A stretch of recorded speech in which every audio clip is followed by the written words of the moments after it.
Here Shilpi Saini. Hello class, how are you? Here Shilpi Saini from Suraj School Bhiwadi PGT English.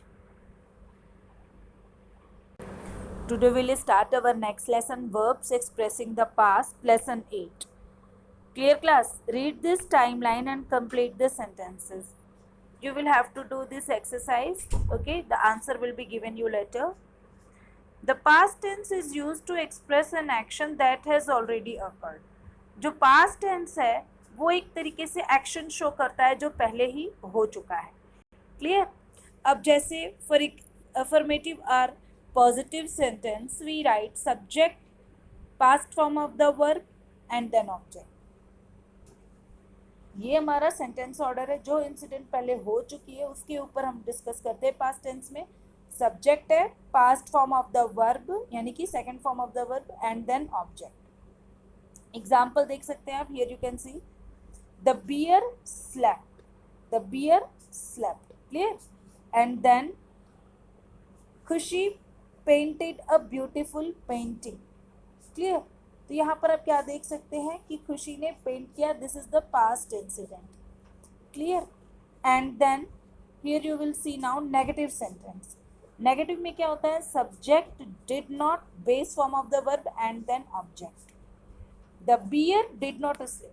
The bear क्या है आपका? Subject, did आपका इसमें लगता है हेल्पिंग वर्ब की तरह, not and then slip. Slip is the base form of the verb. Clear? The bear did not slip. Clear? तो आपका स्लिप क्या है? बेस फॉर्म है. ठीक है. नेक्स्ट एग्जाम्पल है Khushi did not paint a beautiful paint. तो डिड नॉट के लग जाने पर हमारा जो ऊपर पेंटेड वर्ड यूज हुआ था आप देख सकते हैं. This is the word painted and this is the word paint. यहाँ पे डिड लग गया है इसीलिए ये बेस फॉर्म आ गया है और यहाँ पर हमारा अफर्मेटिव सेंटेंस है इसलिए वर्ब की सेकंड फॉर्म लगी है. क्लियर? अब हम देखेंगे next step, interrogative sentence. Interrogative sentence में हम क्या देख सकते हैं? सबसे पहले डिड है helping verb, then subject, then base form of the verb, then object. Clear? This is our sentence order of interrogative sentence. You can see did, subject, base form of the verb and then object. The example is did the bear slip? Did the bear slip? Clear? Did the bear slip? This is our interrogative sentence. अब हम देख सकते हैं next sentence, did खुशी paint a beautiful painting. तब हम यहाँ पर क्या देख रहे हैं? डिड पहले लग गया है. ठीक है, because it is interrogative sentence. Clear? Now the next step, simple past tense is used to indicate an action completed in past. Simple past tense कहाँ लगता है? To indicate an action completed in the past. वो action जो past में हो चुका है. For example, Seema and Tanya played volleyball on the beach yesterday. तो yesterday यानी कि कल ये लोग बीच पे खेले हैं, तो उस इंसिडेंट को डिस्क्राइब करने के लिए सिंपल पास्ट टेंस यूज हुआ है. दीपक completed his homework in the evening. तो दीपक ने अपना होमवर्क कल कंप्लीट किया है. ठीक है, completed his homework in the evening, evening में किया, सॉरी. तो ये भी पास्ट इंसिडेंट है, तो ये भी हमारी सिंपल पास्ट में लगेगी. टू इंडिकेट अ हैबिट और regular action of the past. कोई हैबिट या कोई पास्ट का रेगुलर एक्शन हो उसको डिस्क्राइब करने के लिए भी हम पास्ट इंडेफिनिट या सिंपल का यूज़ करते हैं. जैसे grand mother often told us interesting stories, तो सुनाया करती थी. Clear? Father watered the plants in the garden every morning. Father जो है हर मॉर्निंग जो है प्लांट्स में वाटर पानी दिया करते थे. ठीक है, ये भी पुरानी इंसिडेंट है. हैबिट है या रेगुलर एक्शन है. Clear? You can see here. अब जो वर्ड्स लर्निंग वाले हैं जो हमारे यूज होते हैं इसमें, generally, clear, generally, usually, always, often, ये हमारे पास्ट में लग रहे हैं शो करने के लिए. एवरी, क्लियर, नेवर, समटाइम्स और समटाइम यूज टू एक्सप्रेस. तो ये सारी चीज़ें हमारी यूज होती हैं किसमें? पास्ट, सिंपल पास्ट या पास्ट इंडेफिनिट को शो करने के लिए. फिर आपका आता है टू नैरेट अ स्टोरी. तो स्टोरी नैरेट करने के लिए भी हम जो है इसका यूज़ करते हैं. To narrate story. कोई स्टोरी है, हम स्टोरी एक्सप्लेन कर रहे हैं तो उसके लिए भी हम इसका यूज करेंगे। जैसे for example once there was a poor boy, तो ये स्टोरी क्या होती है, पुरानी इंसिडेंट होती है, पास्ट टेंस में होती है, पास्ट की इंसिडेंट्स होती है। तो जब हम इसको लिखते हैं then we use past tense, while we write the story we use always past tense. Clear class? Now we'll take the next step, past continuous. past continuous क्या है? For affirmative or positive sentence we write, इसका helping verb क्या होता है, was verb. past continuous में subject है, then was verb, then ing form of the verb, ing form होगा and then object. Clear? Then object. Clear? Example, the bear was sleeping. Example, here you can see the bear was sleeping. The bear was sleeping. Clear? And the next example here, Khushi was painting a beautiful peacock. तो खुशी एक beautiful peacock को paint कर रही है. Clear? तो ये आपका क्या है, past continuous tense. Now you can see negative sentence, subject was were not ing form of the verb and object. तो ये सारी चीजें हमारी पास्ट कॉन्टिन्यूअस में आ रही है. Example, the bear was not sleeping, खुशी was not painting a beautiful peacock. Clear? तो ये हमारा क्या है, past continuous tense. I think the things are clear. Here you can see खुशी was not painting a beautiful peacock, the bear was not sleeping. Clear? ये इसका sentence order है और ये अफर्मेटिव का सेंटेंस ऑर्डर है. Clear class? Next step interrogative sentence है. Interrogative sentence में आप देख सकते हैं was वर्ब पहले लग गया है, subject then ing form of the verb. Clear? इनके एग्जाम्पल देख लीजिए, was the bear sleeping. अगला एग्जाम्पल है was Khushi painting a beautiful peacock.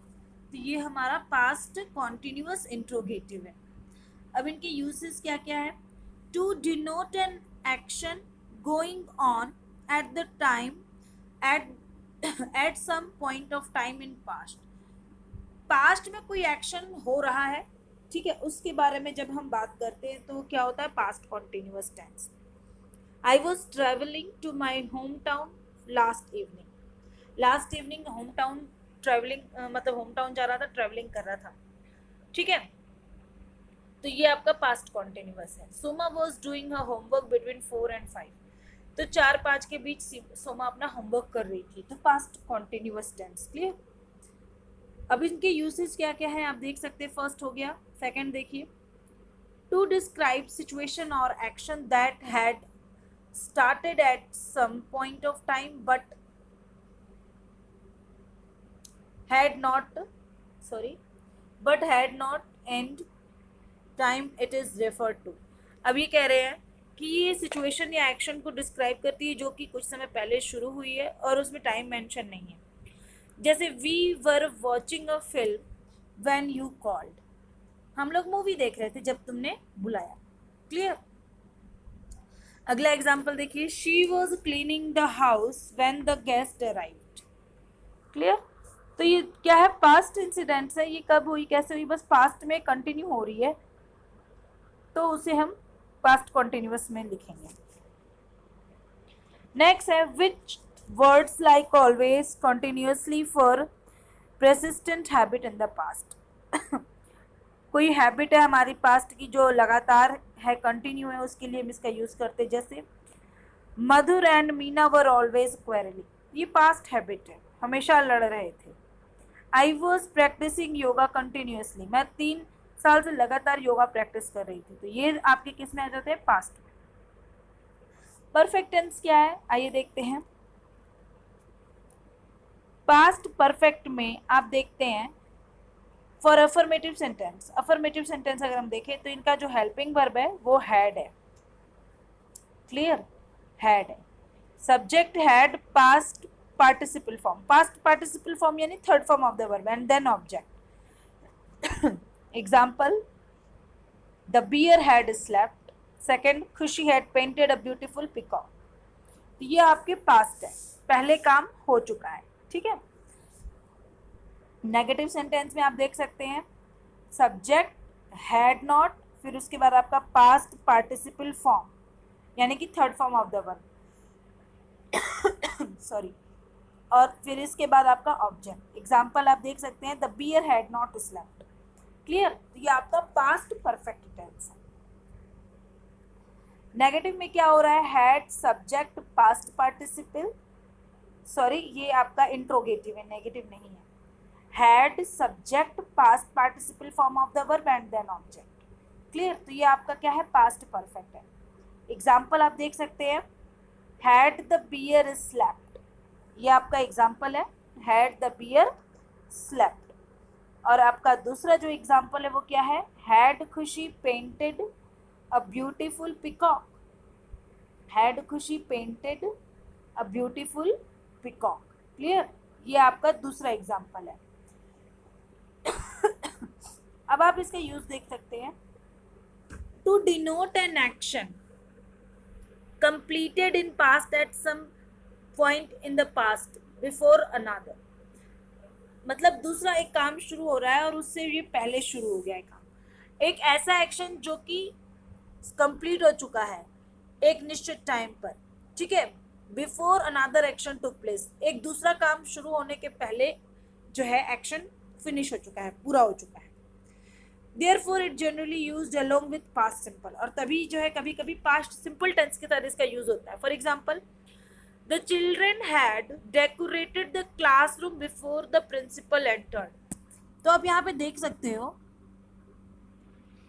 the children had decorated, children ने क्लासरूम को पहले डेकोरेट कर लिया, had decorated before the principal entered, principal के एंटर होने के पहले, तो ये काम पहले हुआ है क्लास डेकोरेशन का, और इसका काम बाद में हुआ है। तो जो पहले काम हुआ है वो पास्ट परफेक्ट में रहेगा, और जो बाद में काम हो रहा है वो पास्ट इंडेफिनिट में रहेगा। The work which had taken place earlier that will be in past perfect, and the verb which took place later that will be in past indefinite. Clear, जो पहले हो रहा है वो इन परफेक्ट में, जो बाद में हुआ है वो इंडेफिनिट में। हम दूसरा एग्जाम्पल देखते हैं, mother had baked the cake before Sanchita came back from school, mother ने केक पहले ही बना लिया था संचिता के आने के पहले। Mother had baked cake before, पहले ही केक बना लिया, संचिता के आने के स्कूल से पहले ही मदर ने केक बना लिया, तो केक बनने का काम पहले हुआ है। Clear, and the next step is now to describe an action completed before a certain moment in the past, ऐसा एक्शन जो सर्टेन मोमेंट पास्ट में हो चुका है। I had submitted my project last Monday, तो लास्ट मंडे तक मेरा काम जो था वो सबमिट हो चुका है, लास्ट मंडे को हो गया है, पहले ही हो चुका है, एक फिक्स टाइम है। I had received the parcel before the due date, जो ड्यू डेट थी उससे पहले हमें पार्सल मिल गया। क्लियर क्लास, तो हम देख सकते हैं ये past perfect tense. We can see now the next step is past perfect continuous. What is past perfect continuous? In past perfect continuous, the helping verb is had been, subject had been, ing form of the verb, and then object. Okay, example is the bear had been sleeping. Okay, and the next example is Khushi had been painting a beautiful peacock. Negative sentence की अगर हम बात करें तो had not been लग जाएगा, not आपका had के और बीन के बीच में आएगा, ठीक है ना, और आपका आईएनजी फॉर्म यानी कि वर्ब में ING and then object. Example है the bear had not been sleeping, Khushi had not been painting a beautiful picture. तो ये इनके एग्जाम्पल्स हैं। फिर हम देखेंगे इंट्रोगेटिव सेंटेंस। इंट्रोगेटिव सेंटेंस लिख सकते हैं had subject been ING form of the verb and then object. Example है had the bear clear been sleeping, ये हमारा एग्जाम्पल है। And the next example is had Khushi been painting a beautiful peacock. Clear, तो ये हमारा past perfect continuous tense है। इनके क्या क्या यूज है देखिए, Past perfect continuous tense is used to indicate an action without started in the past and sorry, past perfect continuous tense is used to indicate an action which started in the past, जो कि past में शुरू हुआ है, was in progress at the moment of speaking and had recently finished. और जो है जब हम बात कर रहे हैं उस समय भी प्रोग्रेसिव में है, बस कुछ समय पहले खत्म हुआ है, यानी कि जो इंसिडेंट है, वो जो घटना है, जो वर्ब है, वो पास्ट से शुरू है और अभी तक चल रहा है, ठीक है, अभी तक वो चल रहा है। और इसमें टाइम एक्सप्रेशन दिया रहता है। For example, it had been raining heavily since morning so we cancelled our plans off, ठीक है ना, so we cancelled our plans off sightseeing and return to the hotel room. तो यहाँ पे since morning लगा है, ठीक है ना, तो ये टाइम को शो करता है। क्लियर? तो यहाँ पर जो है एक टाइम, एक तरीके से टाइम एक्सप्रेशन यूज होता है सिंस और फॉर का। सिंस लगता है सर्टेन टाइम, जो सर्टेनिटी है वो शो करता है, और फॉर जो है आपका जो टाइम फिक्स नहीं है, जैसे 4 hours, for 4 hours, for 2 days. Okay, तो इस तरह के जो आपके टाइम है जो कि कंफर्म नहीं है, वो हम फॉर से मतलब शो करेंगे। और since morning, since 1998, since Monday, ठीक है। तो ये हमारा सिंस से शुरू होगा। एग्जाम्पल देख सकते हैं आप, it had been raining heavily since morning, सुबह से बारिश हो रही थी, so we cancelled our plans, तो इसलिए हम लोगों ने अपना प्लान जो था साइट सीइंग का कैंसिल कर दिया और होटल आ गए। तो काम जो है ना बारिश का, वो पीछे से हो रहा था और लगभग अभी तक हो ही रहा था, कुछ समय पहले ही फिनिश हुआ है, क्योंकि ये पास्ट है। Children had been playing for 4 hours when their mother called them home, बच्चे 4 घंटों से खेल रहे थे। काम पीछे से शुरू हुआ था, काफ़ी लंबे समय तक चला और रिसेंटली ख़त्म हुआ है, फिनिश हुआ है। तो ऐसे कंडीशन में हम पास्ट परफेक्ट कॉन्टिन्यूस लगाएंगे class. I think the lesson is clear. Still you have any doubt, then contact to me. Okay class, and the exercises will be given to you as an assignment. Okay, you will have to do that. Okay class, thank you, have a nice day.